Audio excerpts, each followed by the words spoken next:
Welcome to this Warhammer 40k battle report starring Dark Eldar versus Necrons, 1500 points. Let's look at the armies. First, the Dark Eldar, 2 Ravagers and a Razor Wing, 15 Warriors with a Splinter Cannon, 4 Blasterborn and a Venom with 2 Splinter Cannons, 4 Incubi and a Venom, 9 Witches in a Raider with a Homunculus. We've got 5 Racks in a Venom, and we have 5 Witches in a Venom. On to the Dark Necrons. They have their Doom Scythe, they have their Doomsday Arc, they have 5 Lynch Guard with a Crypt Tech, an Overlord, and a Lord, 2 squads of 10 Warriors. There's the Doom Scythe, and here comes the Doom Arc. They also have 3 Wraiths, and they have 3 Tomb Blades. And that is 1500 points of Necrons. On to rolling for deployment. First roll, 2 6s. Next roll, Necrons go first. Here's the Necron deployment. Got his Lynch Guard and his Royal Court on one side of the board near some warriors. It's Doomsday Arc and another group of warriors over by the trees with his Doom Scythe, his Wraiths, and his Tomb Blades in reserve. The Dark Eldar have deployed with their warriors in the ruins, strung out behind this wall, with Duke Slissus in the corner, and the Venom with the Incubi hiding behind them. Got a Ravager trying to get a little bit of cover, another Ravager trying to get a little bit of cover, and the Venom with the Racks hiding behind some trees.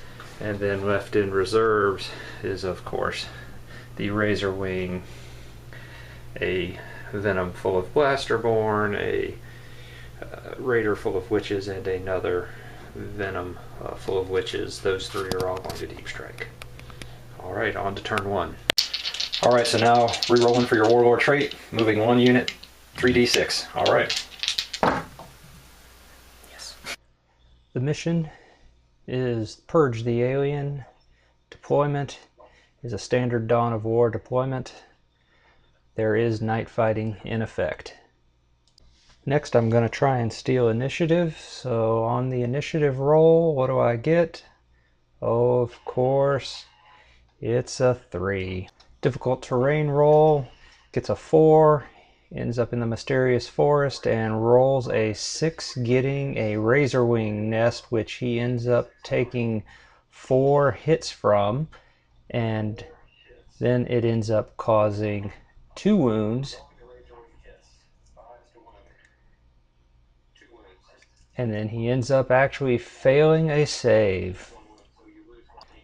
Next he rolls to go into the river. As Lynch Guard go in, they end up rolling to see what that is, and it is just calm water, smelly, but the Necrons can't smell, so they don't care. He then goes on to move his squad of warriors up in front of the Lynch Guard. Next he fires a large blast from his Doomsday Arc to my Venom with Duke Slissus and the Incubi. However, it scatters 7 inches off the table. On to Dark Eldar turn 1. I move my Venom with the Incubi and the Archon out in front of the ruins. I then move all of my warriors except holding my Splinter Cannon stable.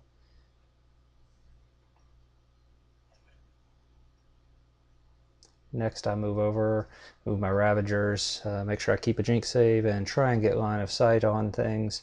Move my Venom with the Racks up where I can get line of sight and do some shooting. Next shot, the Venom is shooting at the warriors, and he fails 2 saves. Next, the Ravager fires at his Annihilation Barge, getting 1 hit, and of course failing to do anything. Next, my other Ravager is out of range, and I'd already declared my shot. Alright, Venom fires splinter cannons into the warriors, getting several hits, 5 of them, and getting all of 1 wound, which he passes his save. Alright, now one of his guys stands up in the Razorwing Forest, and we move on to turn 2. We had to take a break for the hurricane, which is now seems to have passed, and the giant Cheez-It Space Orc Factory has landed on the table. So, Necrons. Necrons rolling for reserves. Do the wraiths come in? Please no. Wraiths come in. Okay. Doom Scythe. Doom Scythe does not come in. Yes. Tomb Blades come in. So his 3 wraiths move in behind the Razorwing Forest over on his right side of the board. His Tomb Blades then come in on the far left side of the board by his warriors. We did decide the Cheez-Its do not provide cover. He next rolls for his difficult terrain and moves the warriors away from the Razorwing Forest. Next he rolls his difficult terrain to get out of the river, and of course he does get his Lynch Guard out of the river. Moves them forward, off towards my warriors and my Venom with my Incubi and Arch on. Next he moves his warriors forward, planning on taking shots at whatever kind of armor he can find. Next he does a large blast on top of that same Venom with his Annihilation Barge. This time he does hit, but the Jinx save does come through for me. Next he fires 9 Gauss shots from those warriors into that same poor Venom. He needs 6s to glance, 3s to hit, 6s to glance. He got 3 hits. He ends up getting just 1 glance. Try my Jinx save, does it give it? No Jinx, take a hit. Now we got 10 Gauss shots into the Venom with the racks. Again, 3s to hit. He gets quite a few hits. 6s to glance. He gets another glance. Does my Jinx save work? No, it doesn't, and there's a hull point off of that one. So reserves, the Razorwing comes in. Next, the Blasterborn with the Venom comes in, deep striking. Next comes a Raider full of Witches, deep striking comes in, and then a Venom full of Witches. It also comes in. It all comes in. Dark Eldar movement phase, I move my Ravagers to try and get a good shot at the Annihilation Barge. The large blast template is starting to get on my nerves. Next I move my Venom with the racks to get a shot at his warriors or the Tomb Blades. I move my warriors around a little bit just to give a little bit of cover for them. My Venom with the Incubi and Duke Slissus move to get a better shot. And my Razorwing comes in. It's ready to take a shot at the Lynch Guard. My Venom with the Witches, with the Blasterborn Deep Strikes, it then moves, scatters over into difficult terrain. I do roll my difficult terrain roll, and it becomes immobilized. The Witches scatter 2 inches and have no problem whatsoever.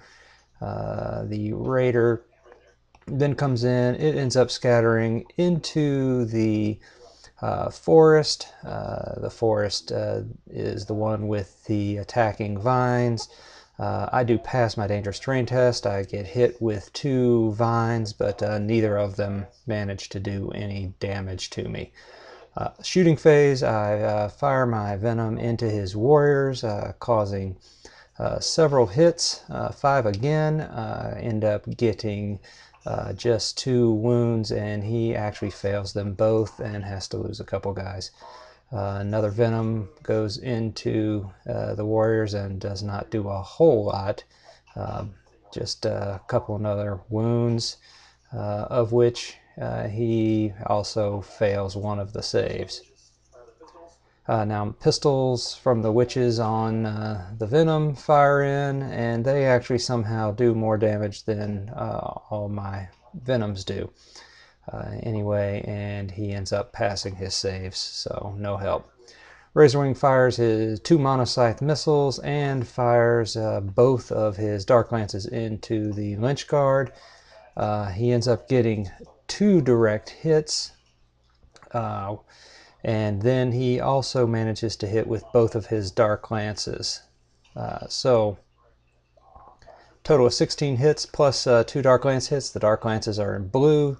They both hit, and of course insta-kill, and then the Monoscythe ends up killing a bunch of folks too. He's down to a Cryptek and his Overlord. My Venom fires into them with the poison shots, ends up getting 3 or 4 wounds. He fails the first wound, so his Cryptek goes down. Now his Overlord goes down as well. And that is the end of that group. The Lynch Guard can't stand up. The Blasterborn fire snapshots. They end up getting 1 hit. It ends up being a pin, and we don't do much of anything, and we just stun him, and then he rolls his living metal, does not pass it, so he can only fire snapshots next turn. Next, my 1 warrior with a splinter cannon fires his shots at the wraiths. I don't know why I rolled 1 too few dice. Got 3 hits, actually got 2 wounds, and the wraith failed them both, so my 1 warrior takes out a wraith. Now reanimation, the Overlord stood up, and now his 3 warriors ended up with just 1 of them standing up too. And that is the end of my turn. I did forget to fire my Ravagers, but oh well. At this point on the battlefield, he's got his Tomb Blades intact. He's still got a healthy squad of warriors with my Witches and Venom right behind him. His Overlord is there with my Immobilized Venom. He's got some warriors and Wraiths over in the other corner. And then I have just about everything left. I've taken very little in the way of losses, a couple hull points off of a couple vehicles, and that is it. Click the link for part 2 to see if the Necrons can come back.